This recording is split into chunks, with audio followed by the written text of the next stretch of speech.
आप अगर पूरी बात को अच्छी तरीके से समझने की कोशिश करेंगे तो आज पूरे महाराष्ट्र के अंदर हिंदू सकल समाज की तरफ से बहुत सारे शहरों के अंदर बिल्कुल जुमे की नमाज के वक्त मोर्चों की इजाज़त दी गई है, चाहे वो नंदुरबार हो, नासिक हो, अमरावती हो या दूसरे शहरों के अंदर।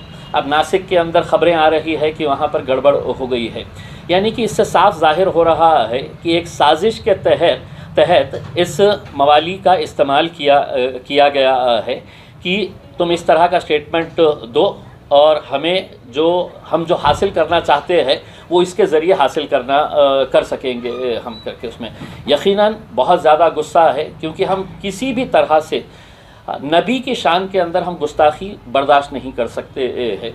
और इस आदमी ने जिस तरीक़े से हमारे मज़हब के ताल्लुक़ से जो बातें बताई है, एक बात तो ये है कि जब किसी का प्रवचन होता है तो उस प्रवचन के अंदर तुम्हारे धर्म में, तुम्हारी जात में, तुम्हारे मज़हब के अंदर क्या अच्छी बातें हैं वो बताई जाती है, और एक इंसान अच्छी तरीके से ज़िंदगी कैसे जी सकता है ये पढ़ाया जाता है। हमारे पास भी अल्हम्दुलिल्लाह मुसलमानों के अंदर बड़े बड़े इज्तिमा होता है, लेकिन कभी आज तक किसी एक मौलवी का ऐसा बयान बता दीजिएगा, एक मौलाना का ऐसा बयान बता दीजिएगा जो इस तरह के दूसरे मज़हब के अंदर क्या है वो वहाँ पर बताते हैं। बल्कि हमको तो यही बताया जाता है कि दुनिया के अंदर कैसे जिया जाए एक करके, एक अच्छा इंसान बन के।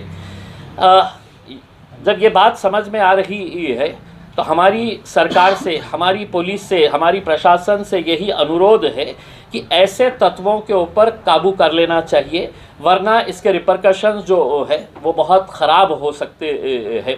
हमने इससे पहले भी देखा है, जब भी नबी की शान के अंदर गुस्ताखी हुई लोग किस हद तक चले गए हैं इसमें। और ये हमारे ज़िले का होने की वजह से हमारे लिए और ज़्यादा अफसोस की और गुस्से की बात है कि हम ऐसे सांपों को हमारे पास पाल रहे हैं करके। आप पिछले कुछ दिनों का अगर ये देखेंगे, आकलन करेंगे तो एक नितेश राणे नाम का एक भाजपा ने छोड़ा हुआ पिद्दू है, वो पूरे महाराष्ट्र के अंदर जा के किस तरह के बयानबाजी कर रहा है। मकसद उसका भी साफ है कि किसी तरह से ऐसे भड़काऊ बयानात दे कि जिसकी वजह से मुसलमानों का गुस्सा फूटे और वो लोग सड़क के ऊपर आए करके।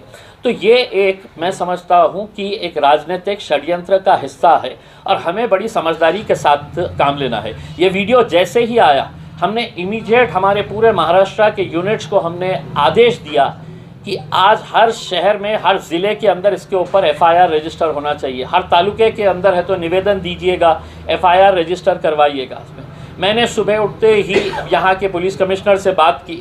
पहले 2:30 बजे का उन्होंने टाइम दिया कि 2:30 बजे के टाइम के ऊपर हमने कहा कि हम कुछ मौलानाओं के साथ आपसे मिलने के लिए आना चाहते हैं करके तय हो गया। लेकिन बाद में मुझे उनके पास से खबर आई कि 2:30 बजे डीजी मैडम ने है तो एक वीसी रखे है, वीडियो कॉन्फ्रेंसिंग रखे है, तो वो बहुत अहम है उनको अटेंड करने के लिए।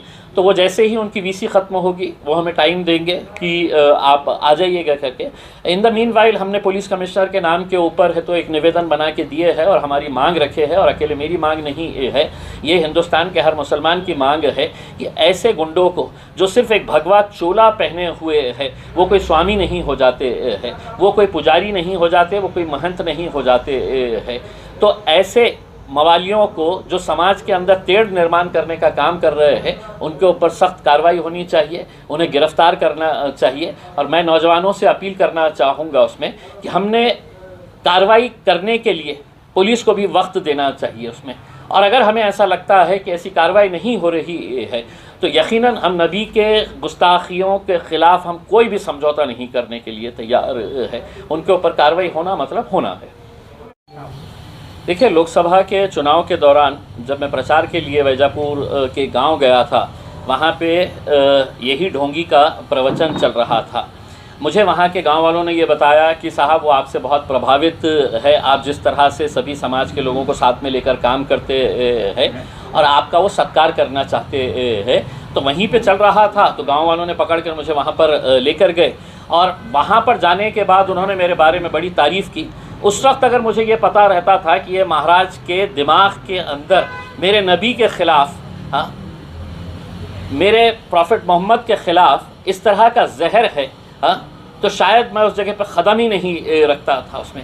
लेकिन उस वक्त उन्होंने बड़ी तारीफ़ की। अचानक ये इस तरह की बयानबाजी करने से ये साफ साबित होता है कि आप किसी ना किसी के इशारों के ऊपर नाच रहे हैं करके। तो ये सही बात है कि मैंने उससे मिला था, लेकिन उस वक्त उसके भगवे चोले के पीछे एक मवाली छुपा है करके मुझे बिल्कुल ख़तई पता नहीं था। वरना अगर मुझे ये उस वक्त मेरे सामने अगर रहता और मेरे नबी के ख़िलाफ़ अगर बोलता तो मैं उस वक्त उसी स्टेज के ऊपर कैसा जवाब देता शायद उसको समझ में आ जाता।